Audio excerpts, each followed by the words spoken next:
अस्सलाम वालेकुम। मैं हूं मोहम्मद अवैस सालिब और आप देख रहे हैं अल खादिम एजुकेशन सिस्टम। जी, तो आज बात करते हैं हम एफएससी प्री मेडिकल के बाद हम मेडिकल की कौन कौन सी डिग्रीज़ हासिल कर सकते हैं, क्योंकि बहुत से ऐसे स्टूडेंट्स होते हैं जो एफएससी प्री मेडिकल के बाद उनको बिल्कुल इन्फॉर्मेशन नहीं होती कि हम मेडिकल की कौन कौन सी फील्ड्स ज्वाइन कर सकते हैं या कौन कौन सी अपॉर्चुनिटीज़ हैं मेडिकल में। तो उनको इन्फॉर्मेशन प्रोवाइड करने के लिए मैंने डिसाइड किया है कि तमाम डिग्रीज़ मेडिकल की जो भी हैं उनको ब्रीफली एक्सप्लेन करूं, ताकि आप भाइयों को बहनों को समझ आ जाए कि हमने कौन सी फील्ड चूज़ करनी है। जी, तो फर्स्ट नंबर पे हमारे पास है bachelors of medicine and bachelors of surgery, जिसे हम एमबीबीएस कहते हैं। मोस्टली हर बंदे की ख्वाहिश होती है कि हम एमबीबीएस में एडमिशन लें और ये डिग्री हासिल करें, लेकिन पाकिस्तान का एजुकेशन सिस्टम या कह लें कि कुछ स्टूडेंट्स पढ़ते नहीं हैं, मेहनत नहीं करते, लेकिन ख्वाहिश करते हैं इसकी। लेकिन इसमें आपको बहुत मेहनत करनी पड़ती है, बहुत मेहनत करनी और टाइम भी बहुत दरकार होता है। तो अगर आप यह डिग्री हासिल करना चाहते हैं तो आपको एफएससी में बहुत सी मेहनत करनी पड़ती है। कम अज़ कम 90 प्लस या 100 तक आपको परसेंट तक आपको मार्क्स गेन करना होते हैं। और उसके बाद इसका टेस्ट होता है, एमडी का टेस्ट होता है। टेस्ट के बाद आपके कैलकुलेटर, एग्रीगेट कैलकुलेटर होता है, उसके मुताबिक आपको आपके तमाम नंबर मैट्रिक, एफएससी और वो टेस्ट के वो कुछ परसेंट शामिल किए जाते हैं। सब में से शामिल करने के बाद आपका मेरिट बनाया जाता है। तो आपको लिस्ट शाया कर दी जाती है कि आया कि आपका फ़लाँ फ़लाँ यूनिवर्सिटी में या फ़लाँ कॉलेज में आपका मेरिट बना है। तो आप इनमें से जिस में चाहें आप एडमिशन ले सकते हैं, ठीक है। इसका एडमिशन तक थोड़ा मुश्किल होता है और उसके बाद आपने स्टडी करनी होती है। नॉर्मल जो भी एमबीबीएस की बुक्स होती हैं या जो भी है वो स्टडी करनी है। तकरीबन इसके लिए अगर आप स्पेशलिस्ट बनना चाहते हैं तो आपको कम से कम एफएससी के बाद 10 साल रिक्वायर्ड होते हैं। बेसिकली एमबीबीएस भी 5 साल का बेसिक कोर्स होता है और 5 साल आगे स्पेशलाइजेशन में, मतलब 10 साल आपको कम अज़ कम एफएससी के बाद मेहनत करना होती है। इसलिए आप सोच समझ के आप इसमें कदम रखें। नेक्स्ट दूसरे नंबर पे हमारे पास आ जाता है डीबीएम। जिनका एडमिशन एमबीबीएस में नहीं हो पाता तो उनके लिए सेकंड ऑप्शन होती है जी डीवीएम, जिसे हम वेटरनरी डॉक्टर कहते हैं या एनिमल डॉक्टर कहते हैं। पंजाबी में उसको हम कहते हैं डंगर डॉक्टर। आसान अल्फाज में मैं बात कर रहा हूँ ताकि सबको अच्छे तरीके से समझ आ जाए। इसका भी क्राइटेरिया ऐसा ही होता है, लेकिन इसका क्राइटेरिया तकरीबन बिल्कुल सेम होता है, लेकिन मेरिट थोड़ा लो होता है एमबीबीएस से। अब तो इसका भी सेम परसेंटेज पे चला गया है, लेकिन होता थोड़ा कम है। जिन भाइयों का या बहनों का इसमें एडमिशन नहीं होता एमबीबीएस में, वो फिर इसको ज्वाइन करते हैं डीवीएम को। यह भी अच्छी फील्ड है, ये आप ज्वाइन कर सकते हैं और अपना अच्छा कैरियर बना सकते हैं। नेक्स्ट आ जाता है जी डीपीटी, डॉक्टर ऑफ फिजियोथेरापी। ये मोस्टली तमाम यूनिवर्सिटीज़ जो कि मेडिकल फील्ड के रिलेटेड डिग्रीज़ करवाती हैं उनमें ऑफ़र किया जाता है। प्राइवेट यूनिवर्सिटीज़ भी हैं जो ऑफ़र कर रही हैं। बेसिकली डॉक्टर ऑफ फिजियोथेरापी एक ऐसी डिग्री है जिसमें आपको तमाम मेडिकल का जनरल नॉलेज पढ़ाया जाता है और आप ये करने के बाद अपना क्लिनिक या किसी भी हॉस्पिटल में जॉब कर सकते हैं। बेसिकली इस डिग्री का मकसद ये है कि आप without medicine just exercise, patient को एक्सरसाइज बता के या एक्सरसाइज करवा के रिकमेंड करके उसका पेशेंट का इलाज कर सकते हैं। मेन पर्पस इसका ये है, खुलासा जैसे कह लें आप। नेक्स्ट आ जाता है जी बीडीएस, जिसे हम बैचलर्स ऑफ डेंटल सर्जरी कहते हैं। सिंपल इसको कहेंगे दांतों का डॉक्टर, ठीक है। इसका भी same as it is merit बनता है जैसे MBBS और DVM वगैरह का बनता है, तो आप एडमिशन लेते हैं। ये भी 5 साल का कोर्स होता है। ये करने के बाद आप डेंटल सर्जन बन जाते हैं और डेंटल हॉस्पिटल में या अपना डेंटल क्लिनिक बना सकते हैं। और मीन के इसमें भी बहुत सी अपॉर्चुनिटीज़ हैं जो आप ये डिग्री हासिल करने के बाद अपना अच्छा ब्राइट फ्यूचर बना सकते हैं। नेक्स्ट वन है हमारे पास डी फार्मेसी या फार्म डी या डॉक्टर ऑफ फार्मेसी। ये बेसिकली 5 साल का कोर्स होता है।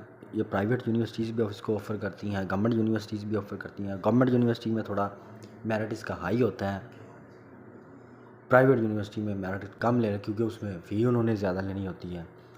अगर फ़ी की बात कर लें प्राइवेट यूनिवर्सिटी की, जो 2 लाख प्लस इसका पर सेमेस्टर फ़ी होगी और गवर्नमेंट यूनिवर्सिटी में थोड़ी कम होती है।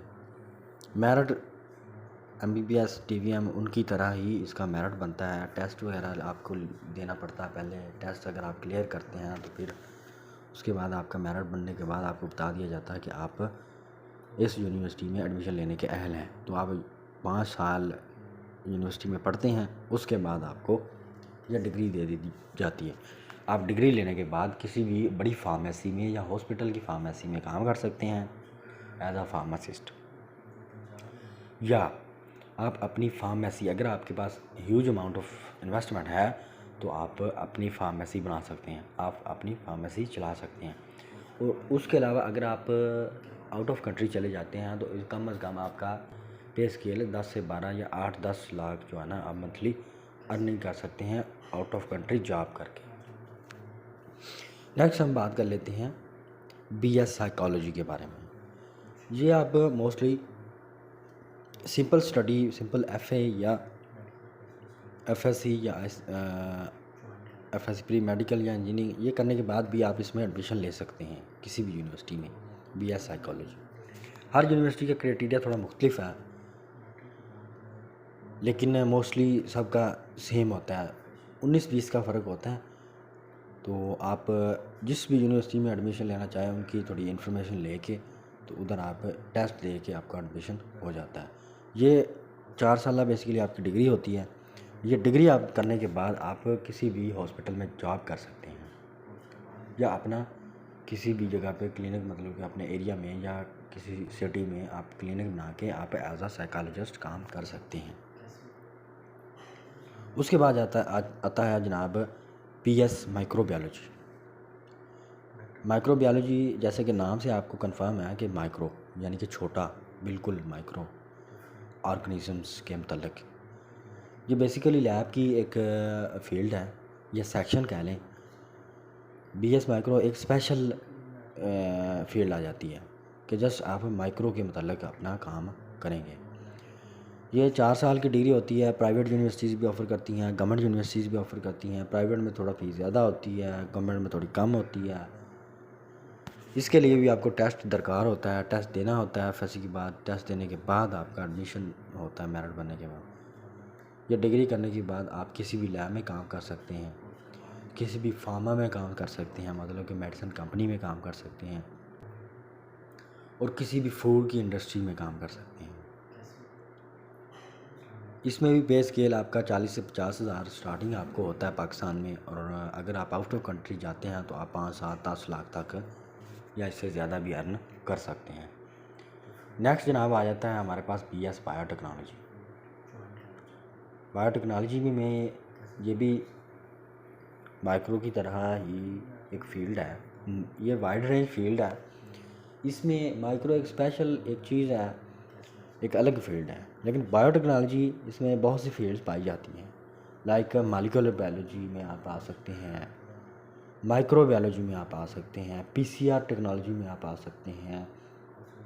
उसके अलावा जनाब आप केमिकल पैथोलॉजी में आप आ सकते हैं, और उसके अलावा जनाब आप फूड साइंसेस में आप कदम रख सकते हैं। मतलब इसमें बहुत सी फील्ड ऐसी हैं जो आप स्पेशल किसी भी में स्पेशल एक्सपर्टीज़ हासिल करके आप अपना फील्ड ज्वाइन कर सकते हैं। यह भी मेरिट बनने के बाद आपका एडमिशन होता है, 4 साल की डिग्री होती है। उसके बाद आप नेक्स्ट स्टडी भी इनके बाद कंटिन्यू रख सकते हैं फील्ड या नेक्स्ट। लेकिन BS करने के बाद आप इस काबिल हो जाते हैं कि आप 40-50 हज़ार या लाख तक इधर पाकिस्तान में आप अर्न कर सकते हैं। अगर आप आउट ऑफ कंट्री जाते हैं तो उधर भी आप तकरीबन 8-10 लाख तक अर्न कर लेते हैं मंथली। जी, तो नेक्स्ट हमारे पास आता है जी बायोकेमिस्ट्री, मतलब BS बायोकेमिस्ट्री। ये भी दूसरी डिग्रीज की तरह ही प्राइवेट यूनिवर्सिटीज़ भी ऑफ़र करती हैं, गवर्नमेंट यूनिवर्सिटीज़ भी ऑफ़र करती हैं। इसमें ये एक स्पेशल बायोकेमिस्ट्री फील्ड आ जाती है, जिसमें आप केमिकल के बारे में, मतलब केमिकल केमिस्ट्री या रूटीन केमिस्ट्री या स्पेशल केमिस्ट्री में आप काम कर सकते हैं। बेसिकली ये 4 साल डिग्री होती है। यह डिग्री करने के बाद आप किसी भी केमिकल इंडस्ट्री में या लैब में केमिकल केमिस्ट्री सेक्शन में आप अपना काम स्टार्ट कर सकते हैं। यह डिग्री करने के बाद साथ ही इसका एक्सपीरियंस लें और किसी भी आप लैब में, किसी भी आप केमिकल इंडस्ट्री में, फूड इंडस्ट्री में, क्योंकि केमिकल्स का इस्तेमाल तो मोस्टली हर फील्ड में होता है, तो ये एक बहुत स्कोप रखने वाली फील्ड है। इसको आप ज्वाइन करके आप अच्छा खासा अर्निंग कर सकते हैं।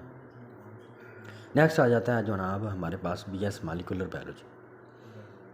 मॉलिक्यूलर बायोलॉजी भी दूसरी यूनिवर्सिटीज़, दूसरी डिग्रीज़ की तरह ये भी गवर्नमेंट और प्राइवेट यूनिवर्सिटीज़ में ऑफ़र किया जाता है। फ़ी इनकी तकरीबन सेम होती है, जितने भी BS हैं इनकी थोड़ा बहुत फ़र्क होता है। तो आप इनको ज्वाइन करके, मेडिकल की जितनी फील्ड हैं इनको ज्वाइन करके आप एक अच्छा खासा रोज़गार कमा सकते हैं, पाकिस्तान में भी और पाकिस्तान से बाहर भी।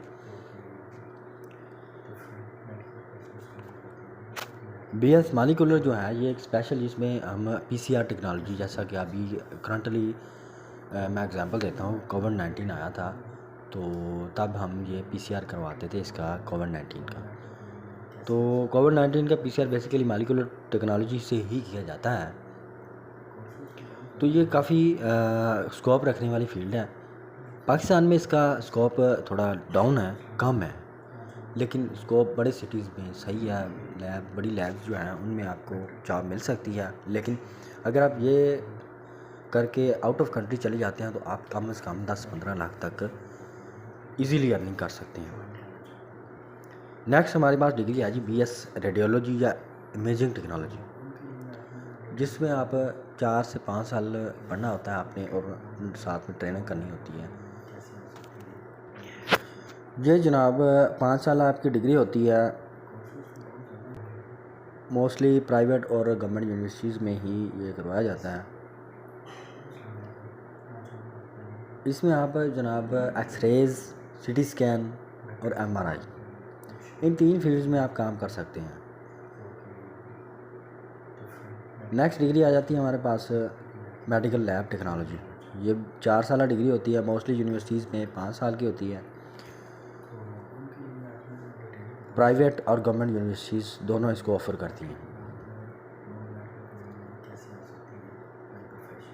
ये मेडिकल लैब टेक्नीशियन करने के बाद आप किसी भी लैब में, या तो तमाम लैब की फील्ड का आप एक्सपीरियंस हासिल करके उसमें काम कर सकते हैं, या किसी स्पेसिफ़िक फील्ड को आप ज्वाइन करके सीख के, स्किल सीख के उसमें आप कदम रख सकते हैं, अपना अच्छा रोज़गार कमा सकते हैं। पाकिस्तान में ये करने के बाद आप तकरीबन लाख तक आप अपना अर्निंग कर सकते हैं मंथली।